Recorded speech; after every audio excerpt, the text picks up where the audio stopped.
الحديث الرابع حديث لكري عن أبي عبد الرحمن لا تيودو بابا عبد الرحمن عبد الله بن مسعود أوناني عبد الله أم مسعود رضي الله عنه كي الله باكو ينسي قال أصبعي ويكي حدثنا رسول الله صلى الله عليه وسلم òjíṣẹ́ Ọlọ́run ọba kí ìkẹ́ àti ọlá Ọlọ́run kó máa bá ó bá wa sọ̀rọ̀ wa huwa sadiqul masduq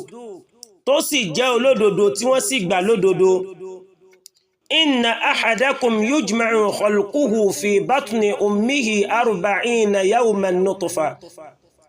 dájúdájú ẹnì kọ̀ọ̀kan yín wọ́n kó ìṣẹ̀dá rẹ̀ jọ nínú ìyá rẹ̀ fún 40 ọjọ́ ní àtọ̀ thumma yakunu alaqatan mithla dhalik lẹ́yìn náà yóò wá di ẹ̀jẹ̀ kíkì fún 40 ọjọ́ bákan náà thumma yakunu mudghatan mithla dhalik lẹ́yìn náà yóò wá di bá sí ẹran fún 40 ọjọ́ bákan náà thumma yursalu ilayhi almalak lẹ́yìn náà wọ́n wá rán màláíkà sí fayanfukhu fihi ruh láti wá fẹ́mi sí lára wa yu'maru bi 4 kalimat àti láti wá kọ wọn gbólò 4 kan kalẹ̀ fún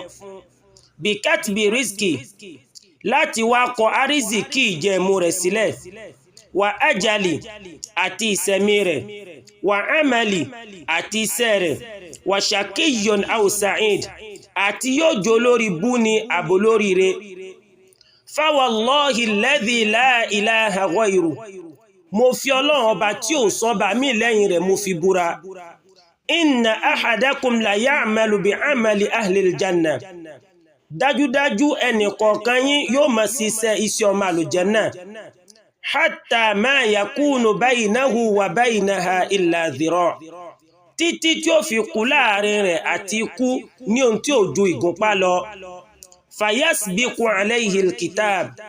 ní àkọọ́lẹ̀ ọba gbáwájú rẹ̀ fayamalu bi amali ahli an-nar yóò bá sí bẹ̀rẹ̀ sí ní máa ṣiṣẹ́ ọmọ náà fayadkhuluha yóò bá sí wọ̀ wa inna ahadakum la ya'malu bi amali ahli an-nar àti pé dájúdájú ẹnì kọ̀ọ̀kan yín yóò máa ṣiṣẹ́ iṣẹ́ ọmọ náà hatta ma yakunu baynahu wa baynaha illa dhira' títí tí ó fi kù láàrin rẹ̀ àti ikú léyìí tí ò ju ìgúnpá lọ fayasbiqu alayhi alkitab ní àkọọ́lẹ̀ ọba gbáwájú rẹ̀ fayamalu bi amali ahli aljanna yóò bá sí bẹ̀rẹ̀ sí ní máa ṣiṣẹ́ ọmọ àlùjánnà fayadkhuluha yóò bá sí wọ̀ rawahu al-Bukhari wa Muslim Imam Bukhari àti Muslim ló gbà wá.